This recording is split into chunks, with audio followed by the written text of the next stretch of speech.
ఈరోజే ఉండ్రాళ్ళ తద్ది ఎంతో పవిత్రమైన విశిష్టమైన రోజు. భాద్రపద బహుళ తదియ రోజున సుదతులు సద్గతులు పొందే నిమిత్తం ఆచరించే వ్రతమే ఉండ్రాళ్ళ తద్ది. భక్తి విశ్వాసాలతో నిష్టానుసారంగా ఆచరించిన వారికి సర్వాభీష్ట సిద్ధిని కలిగించే స్త్రీలు నోచుకునే నోమే ఉండ్రాళ్ళ తద్ది. దీనికి మోదక తృతీయ అనే పేరు కూడా ఉంది. ప్రత్యేకంగా ఉండ్రాళ్ళ నివేదన కలిగిన నోము కావడం వల్ల తద్ది అనే మాట మూడవ రోజు తదియ అనే అర్థంతో వాడబడింది కనుక ఉండ్రాళ్ళ తద్దిగా పిలువబడుతుంది. మరి ఎంతో పవిత్రమైన విశిష్టమైన ఈరోజు ఈ కథను విన్నా, చదివినా, చెప్పినా, వినిపించినా సకల శుభాలు కలుగుతాయి. జన్మల దోషాలు తొలగి కోటి జన్మల పుణ్యం వస్తుంది. మరి ఆ కథ ఏంటో ఇప్పుడు ఈ వీడియోలో తెలుసుకుందాం. ఈ ఉండ్రాళ్ళ తద్ది నోము గురించి సాక్షాత్తు పరమేశ్వరుడే పార్వతీదేవికి తెలియచేశాడని పురాణాలు చెబుతున్నాయి. పూర్వం కైలాస పర్వతంపై కూర్చుని ఉన్న శివుడితో పార్వతి ఇలా పలుకుతుంది: స్వామి, స్త్రీలకు సౌభాగ్యాన్ని కలిగించేది, మంచి సంతానాన్ని, ఐశ్వర్యాన్ని ఇచ్చే వ్రతాన్ని తెలియచేయండి అని కోరింది. దానికి ఆ మహాశివుడు పార్వతీదేవితో ఇలా చెప్తాడు: దేవి, భాద్రపద మాస చవితి తిథి రోజు స్త్రీలకు సౌభాగ్యాన్ని, మంచి సంతానాన్ని, ఐశ్వర్యాన్ని ఇచ్చే ఉండ్రాళ్ళ తద్దే అనగా గౌరీ వ్రతాన్ని ఆచరించాలి. దీనికి ముందు తలారా స్నానం చేసి గోరింటాకు పెట్టుకోవాలి. ముందు రోజు ఇలా చెయ్యాలి: తెల్లవారుజామునే లేచి రాత్రి వండిన పదార్థాలను 5 సౌభాగ్యవంతులైన స్త్రీలతో కలిసి భుజించాలి. ఊయల ఊగాలి. తరువాత గౌరీదేవిని పూజించాలి. 5 ముడులు వేసిన దారాన్ని 5 దారపు పోగులతో కట్టినది ఈ విధంగా 7 తోరణాలను అమ్మవారి పక్కనే పెట్టి పూజించాలి. 1 తోరం అమ్మవారికి, 1 నోము చేసుకున్న వారికి, మిగిలిన 5 ముత్తైదువులకు పూజ తరువాత కట్టాలి. బియ్య పిండిలో బెల్లం కలిపి పచ్చి చలిమిడి చేసి 5 ఉండ్రాలను చేసి నైవేద్యంగా గౌరీదేవికి నివేదించాలి. పూజ తరువాత చేతిలో అక్షింతలు ఉంచుకుని వ్రతకథ చెప్పుకోవాలి. అలాగే వ్రతం చేయించిన బ్రాహ్మణులకు దక్షిణ తాంబూలాలు ఇవ్వాలని పార్వతీదేవికి మహాశివుడు తెలియచేశాడు. పూర్వం ఒక రాజుగారు 7 భార్యలు కలిగి ఉన్న ఒక వేశ్య అయిన చిత్రాంగిపై ఆయనకు మక్కువ ఎక్కువగా ఉండేది. ఒకనాడు భాద్రపద బహుళ తదియ రోజు రాజుగారి భార్యలందరూ ఉండ్రాళ్ళ తద్ది అనే నోమును నోచుకుంటున్నారని చెలికత్తెల ద్వారా విన్న చిత్రాంగి రాజుగారితో ఇలా పలికింది: నీవు వివాహం చేసుకున్న భార్యల చేత ఉండ్రాళ్ళ తద్ది నోము చేయించుకుంటున్నావు. నేను ఒక వేశ్యనైన కారణంగా నన్ను నిర్లక్ష్యం చేస్తున్నావు. నీ భార్యల మీద ఉన్న ప్రేమ నా మీద కూడా ఉంటే నేను కూడా ఉండ్రాళ్ళ తద్ది నోము జరుపుకోవడానికి అవసరమైన సరుకులు సమకూర్చమని పలికింది. రాజు సరే అని సరుకులను పంపిస్తాడు. ఆ చిత్రాంగి భాద్రపద తృతీయ నాడు సూర్యోదయానికి ముందుగానే నిద్ర మేల్కొని అభ్యంగ స్నానం ఆచరించి సూర్యుడు అస్తమించే వరకు ఉపవాసం ఉండి చీకటి పడగానే గౌరీదేవికి బియ్య పిండితో ఉండ్రాలను చేసి 5 ఉండ్రాళ్లను గౌరీదేవికి నైవేద్యం పెట్టి మరో 5 ఉండ్రాళ్లను ఒక పుణ్యస్త్రీకి వాయనమిచ్చి నోము ఆచరించింది. గౌరీదేవి అనుగ్రహాన్ని పొందినదై అలా 5 ఏళ్లు నిర్విఘ్నంగా నోము నొచ్చుకుని ఉద్యాపన చేసిన ఫలితంగా అపవిత్ర అయిన ఆమె ఆ నోము ఫలంగా సద్గతిని పొందింది. దీనికి సంబంధించిన మరొక కథ ఇలా ఉంది. పూర్వం ఒక వేశ్య తన సౌందర్యంతో ఆ దేశపు రాజుగారిని వశపరుచుకుంటుంది. ఒక ఉండ్రాళ్ళ తద్దెనాడు రాజుగారు ఆమెను నోము నోచుకోమని కోరారు. ఆమె అహంకారంతో దైవ నిందన చేసి నోము నోచుకోలేదు. ఫలితంగా దొంగలు ఆమె సంపదనంతా దోచుకెళ్లారు. మహావ్యాధి బారిన పడింది ఆమె. తరువాత రాజపురోహితుడి సలహాతో ఉండ్రాళ్ళ తద్దే నోము నోచుకుని తన సంపదని తిరిగి పొంది ఆరోగ్యస్తురాలై శేష జీవితాన్ని ఆధ్యాత్మికంగా గడిపి మరణానంతరం గౌరీ లోకానికి చేరుకుంది. ఒక గర్విష్ఠికే ఈ నోము వల్ల ఇంతటి సద్గతి లభించింది కదా. సత్ప్రవర్తనతో ఉండి నోచిన వారికి ఇక ఎంత ఉన్నతమైన ఫలితం ఉంటుందో ఊహించుకుని సన్మార్గంలో నడవాలి. అదే ఈ కథలోని నీతి. గౌరీదేవి మహత్యాన్ని తెలిపే ఒక విశేషమైన కథను ఇప్పుడు తెలుసుకుందాం. ప్రతి సంవత్సరం ఉండ్రాల తద్ది నోముగా చేసుకోవడం అనాదిగా వస్తున్న ఆచారం. ఈ వ్రతకథను వింటే చాలు అష్టదరిద్రాలు తొలగి అష్ట ఐశ్వర్యాలు కలుగుతాయి. పూర్వం ఒక ఊరిలో ఒక రైతుకు 6 అన్నలు 6 వదిళ్ళు ఉన్నారు. అతనికి కొత్తగా పెళ్ళయింది. పెళ్ళైన కొద్ది రోజులకే అతను తన అన్నలతో కలిసి దండుకు వెళ్లవలసి వస్తుంది. అతను తన భార్యను తన వదినలకు అప్పగించి ఆమెను జాగ్రత్తగా చూసుకోమని చెప్పి వెళ్ళిపోతాడు. అతను వెళ్ళినప్పటి నుంచి ఆమెను తోటి కోడళ్ళు దాసీగా భావించి అన్ని పనులు ఆమెతోనే చేయించేవారు. ఆమె కూడా వారి మాటలకు ఎదురు చెప్పక వారికి సేవ చేస్తూ కాలం గడిపేది. ప్రతిరోజు సూర్యోదయం కంటే ముందే లేచి తన ఇంట్లోని పనులు తాను చేసుకుని ప్రతి ఒక్క తోటికోడలి ఇంటికి వెళ్లి వారి ఇంట్లోని అన్ని పనులు కూడా తానే చేసి సాయంత్రం వరకు వారికి సేవలు చేసి వారు తిన్నగా మిగిలిన అన్నాన్ని తిని కాలం గడుపుతూ ఉండేది. ఇలా ఉండగా ఒకరోజు తోటి కోడళ్ళు ఆమెను బియ్యపిండి దంచమని కుడుములు చేసి గౌరీదేవికి నైవేద్యం పెట్టాలని చెప్పారు. అలాగే అని చెప్పి ఆమె 6 తోటి కోడళ్లకు బియ్యపు పిండిని దంచి కుడుములు చేసి ఇచ్చి తాను కూడా 2 కుడుములు తీసుకుని ఇంటికి వచ్చింది. ఆ కుడుములను ఒక గిన్నెలో ఉంచి పక్కింటికి మజ్జిగ కోసమని వెళ్ళింది. ఇంతలో ఒక కుక్క ఆమె ఇంట్లోకి దూరి ఆ గిన్నెలోని కుడుములు తిని ఆమెకు ఎదురుగా వచ్చింది. ఆ విషయం తెలుసుకున్న ఆమె కుక్కను తిట్టకుండా కొట్టకుండా, అయ్యో కుక్కా భవానీ, ఆ వేడివేడి కుడుములు తిని నీ నోరు ఎంత కాలిందో కదా, ఈ మజ్జిగని కూడా నువ్వే తాగు, చల్లబడుతుంది అని తన చేతిలోని మజ్జిగను కుక్కకు పోసింది. ఆ కుక్క మజ్జిగ కూడా తాగి ఒక దగ్గర ప్రశాంతంగా కూర్చుని ఇలా అనుకుంది, అయ్యో ఈమె ఎంత గొప్పది, ఎంత మంచి మనసు కలది. తాను చేసుకున్న కుడుములను నేను తిన్నా కూడా నాపై కోపగించకుండా తాను తెచ్చుకున్న మజ్జిగ కూడా నాకే ఇచ్చేసింది. ఆమెకు నేనేదైనా మంచి చెయ్యాలి అనుకుంది. అనుకున్నదే తడువుగా ఆ కుక్క రాజుగారి ఇంట్లోకి ప్రవేశించి ఎవరికీ తెలియకుండా ఒక బంగారు గిన్నెను నోట కరుచుకుని తీసుకుని వచ్చి ఆమె ఒళ్ళో పడేసి వెళ్ళిపోయింది. ఆ బంగారు గిన్నెను చూసి భయపడిన ఆమె ఇలా అనుకుంది, ఒకవేళ ఈ బంగారు గిన్నె ఎవరైనా చూశారు అంటే రాజుగారి ఇంట్లో నేనే దొంగతనం చేశానని అనుకుంటారు కదా.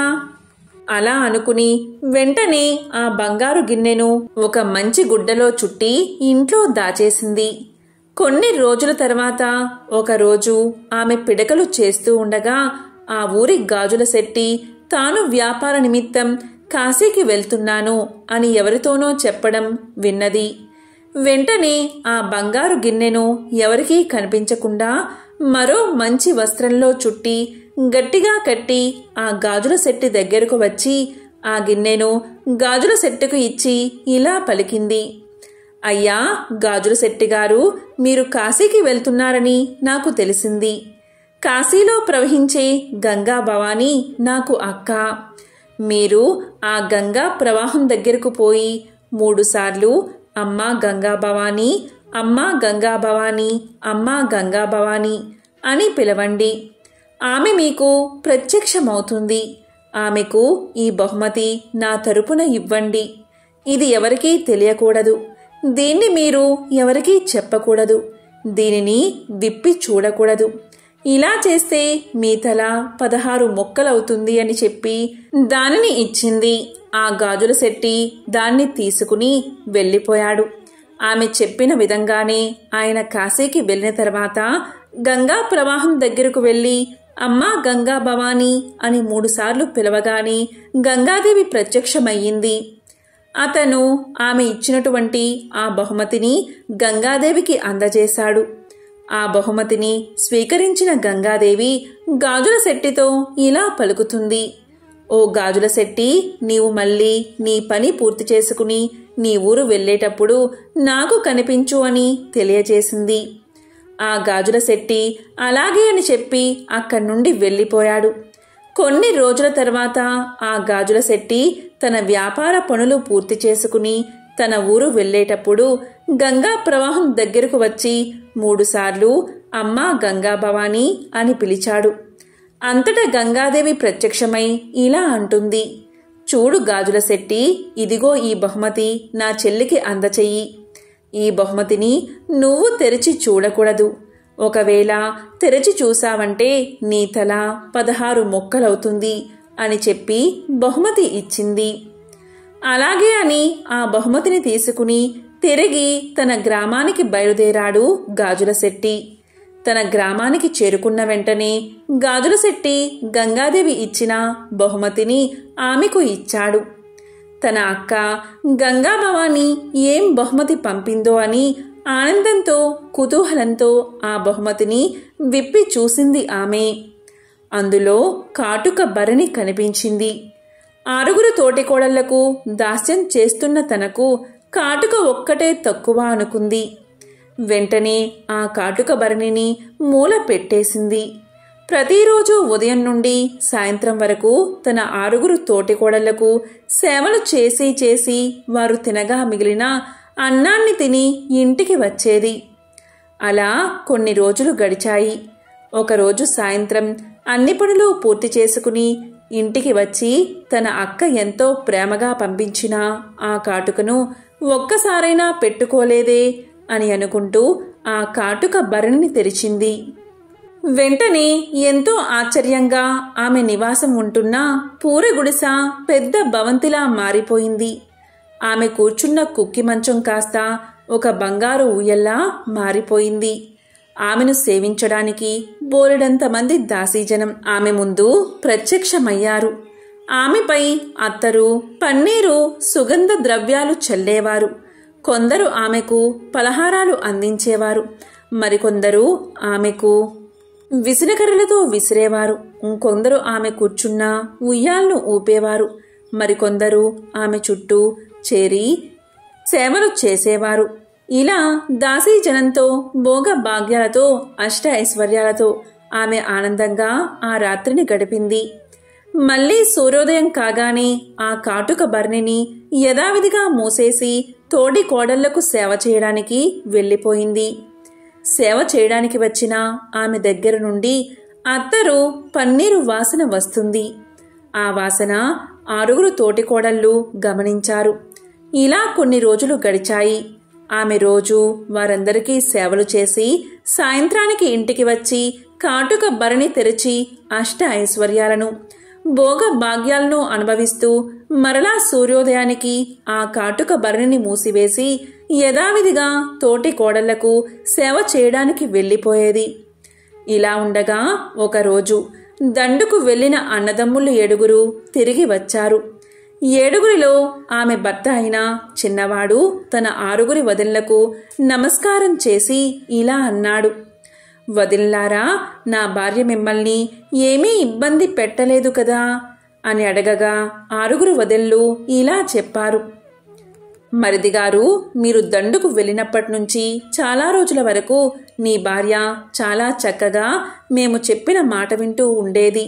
చక్కగా పనులు చేసుకునేది. కానీ ఈ మధ్య కొన్ని రోజులుగా ఆమె నుండి అత్తరు, పన్నీరు వాసన వస్తుంది. మా ఇంటి నుండి వెళ్ళిన తర్వాత ఆమె ఏం చేస్తుందో మాకు తెలియడం లేదు అని చెప్పారు. దానికి అతను: వదినలారా, నేను దండి నుంచి తిరిగి వచ్చిన విషయం నా భార్యకు తెలియనివ్వకండి. ఆమె నుండి అత్తరు, పన్నీరు వాసన ఎందుకు వస్తున్నాయో ఆ రహస్యమేంటో నేను తెలుసుకుంటాను అన్నాడు. ఈ విషయం ఏమీ తెలియని ఆమె తన 6 తోటికోడళ్ల ఇంట్లో పనులు పూర్తి చేసుకుని ఇంటికి చేరుకుంది. ఆమె భర్త ఆమె వెంట రహస్యంగా వెంబడించాడు. ఆమె నేరుగా ఇంటికి వెళ్లి తన కుక్కి మంచంపై కూర్చుని కాటుక భరణి తెరిచింది. వెంటనే యథావిధిగా ఆమె ఇల్లు భవనంలా మారిపోయింది. ఆమె కూర్చున్న కుక్కి మంచం బంగారపు ఉయ్యాలిగా మారిపోయింది. దాసీజనం ఆమెకు సేవలు చేస్తున్నారు. ఇదంతా చెట్టుపైకి ఎక్కి గమనిస్తూనే ఉన్నాడు ఆమె భర్త.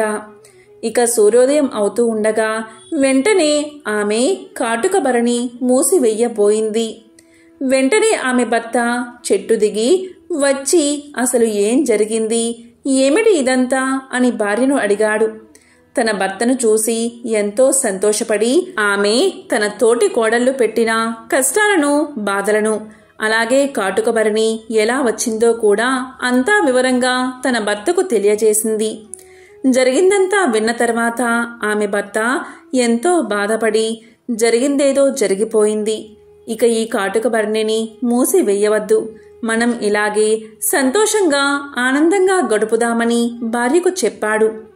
ఇక అత్తరు పన్నీరు రహస్యం తెలుసుకుని వస్తాను అన్నా మరిది ఎంతకు రాకపోవడంతో 6 వదెన్లు వాళ్ల భర్తలను వెంట పెట్టుకుని మరిది ఇంటికి వచ్చారు. అక్కడ దృశ్యాన్ని చూసి వారంతా ఆశ్చర్యపోయారు. వారి పూరగడుసులో ఉండవలసిన స్థలంలో ఒక పెద్ద భవనం కనిపించింది. దాంతో వారు లోపలికి వెళ్లారు. లోపల మరిదిని, తోటి కోడల్ని చూసి ఆశ్చర్యపోయారు. జరిగిందంతా అడిగి తెలుసుకున్నారు. తాము చేసిన తప్పుకు సిగ్గుపడి క్షమాపణలు చెప్పుకున్నారు.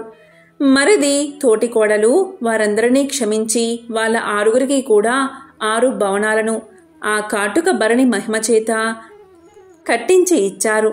ఇక అందరూ సుఖ సంతోషాలతో జీవించారు.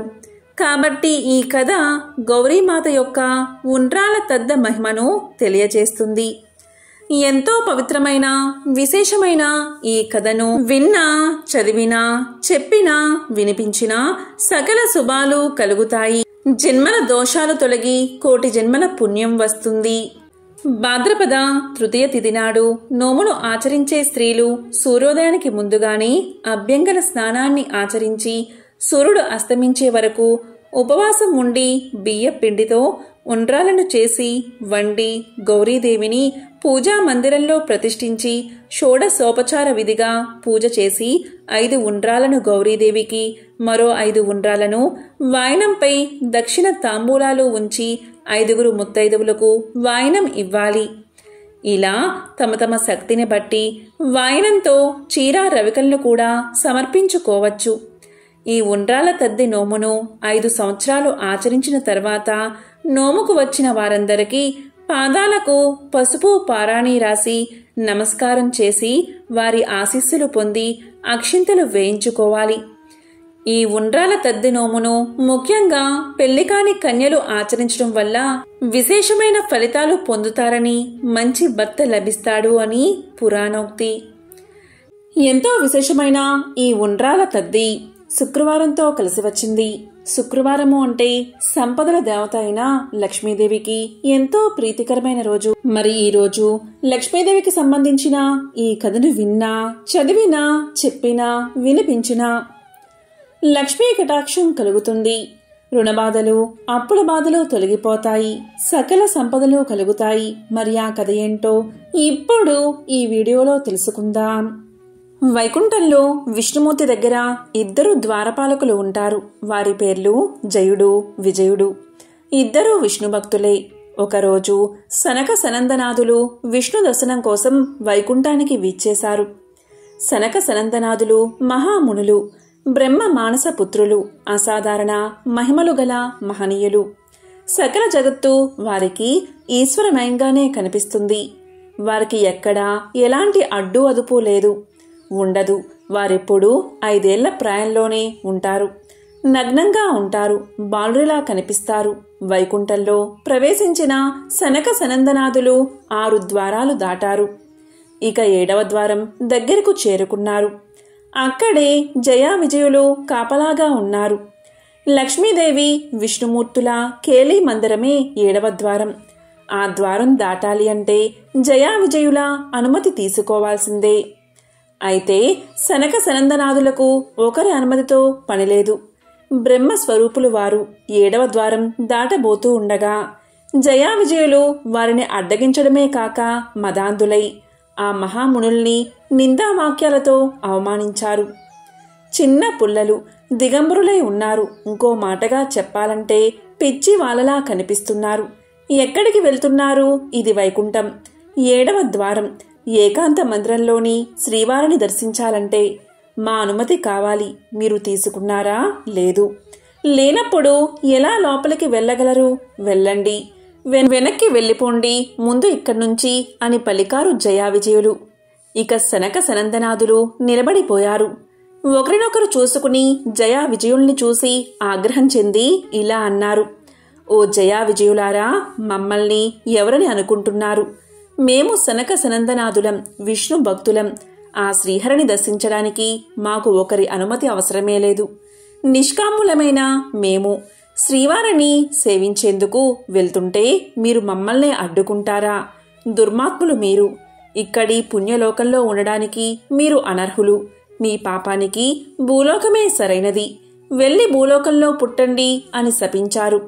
ఆ శాపానికి జయా విజయులు భయకంపితులై ముళ్ళ కాళ్ల మీద పడి తమని కాపాడమని వేడుకున్నారు.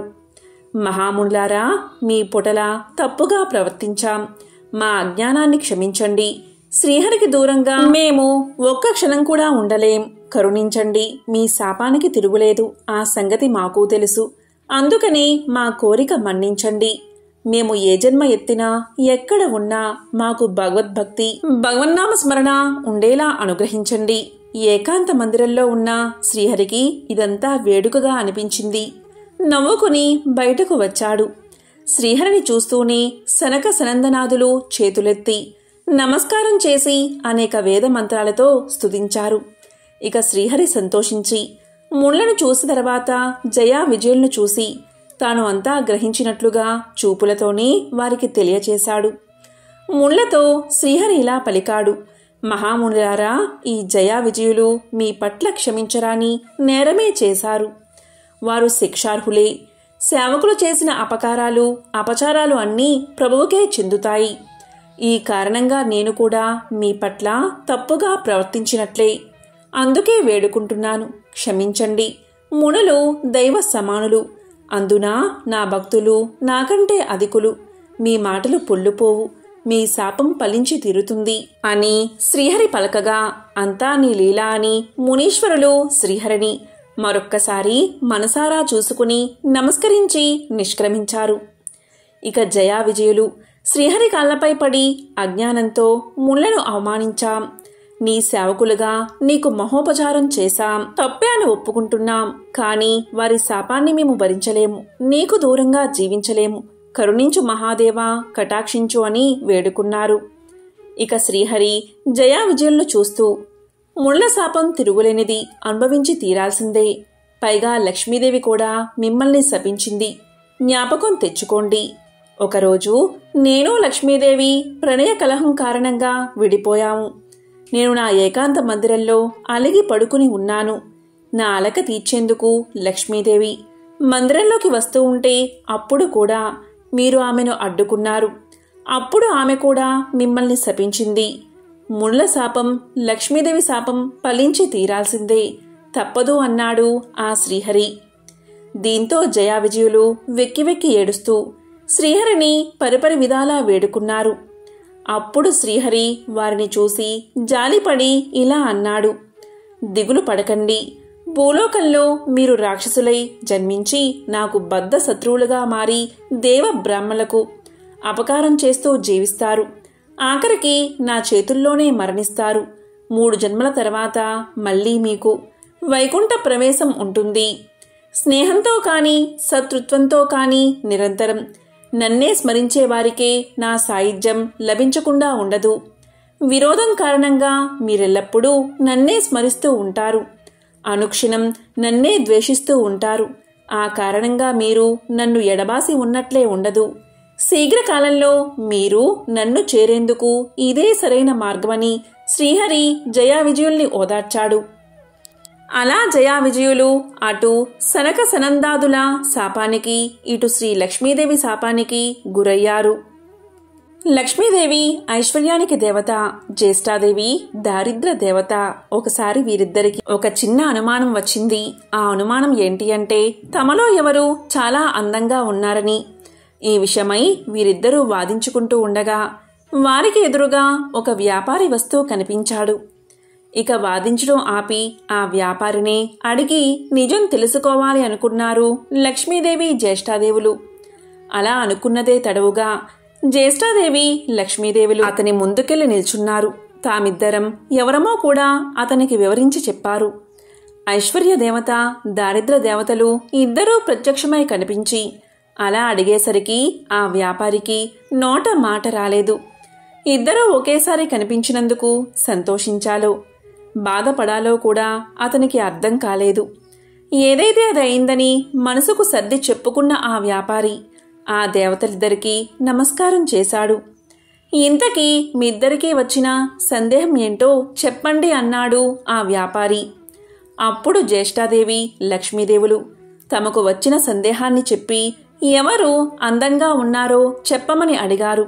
అంతే విషయం విన్న ఆ వ్యాపారి భయంతో వణికిపోయాడు. ఇద్దరిలోనూ లక్ష్మీదేవి అందమైనదని అతనికి తెలుసు. అయితే నిజాన్ని చెబితే జ్యేష్ఠాదేవికి కోపం వస్తుంది. ఆమెకు కోపం వస్తే తన్ని ఇంకా పేదవాడిని చేస్తుందని తెలుసు. ఇంకా లక్ష్మీదేవి అందంగా లేదని చెబితే ఆమెకు కోపం వచ్చి తనకున్న ఈ మాత్రం సంపదన్ని కూడా లేకుండా చేసేస్తుంది. ఏం చేసేది భగవంతుడా అంటూ తలపట్టుకున్నాడు ఆ వ్యాపారి. ఇంతలో ఆ వ్యాపారికి ఒక మెరుపులాంటి ఆలోచన వచ్చింది. వెంటనే ఆ వ్యాపారి జ్యేష్ఠాదేవి లక్ష్మీదేవుల వంక చూసి వారిద్దరికీ నమస్కారం చేస్తూ ఇలా సమాధానం చెప్పాడు. అమ్మా ఓ మహాలక్ష్మి, నువ్వు ఇంట్లోకి వస్తున్నప్పుడు నీ అంత అందమైన స్త్రీ భూలోకంలో కాని స్వర్గలోకంలో కాని ఎవరూ ఉండరు అన్నాడు. అలాగే జ్యేష్ఠాదేవి వైపు చూసి అమ్మా ఓ జ్యేష్ఠాదేవి, నువ్వు ఇంటి నుంచి బయటకు వెళ్తుంటే నీ అందం సొగసు వర్ణించేందుకు మాటలు చాలవు. ఆ సమయంలో నీ అందాన్ని ఎవరితోనూ పోల్చలేము అని వ్యాపారి సమాధానం చెప్పాడు. ఆ వ్యాపారి ఎవరి మనసులను నొప్పించని విధంగా చెప్పిన తీరు జ్యేష్ఠాదేవి లక్ష్మీదేవులను సంతృప్తిపరచింది. అతడు ఇద్దరిని విజేతలుగా నిర్ణయించాడని వారిద్దరూ అర్థం చేసుకున్నారు. దాంతో ఇద్దరూ అతడి నిర్ణయానికి సంతోషపడుతూ అక్కడ్నుంచి మాయమయ్యారు.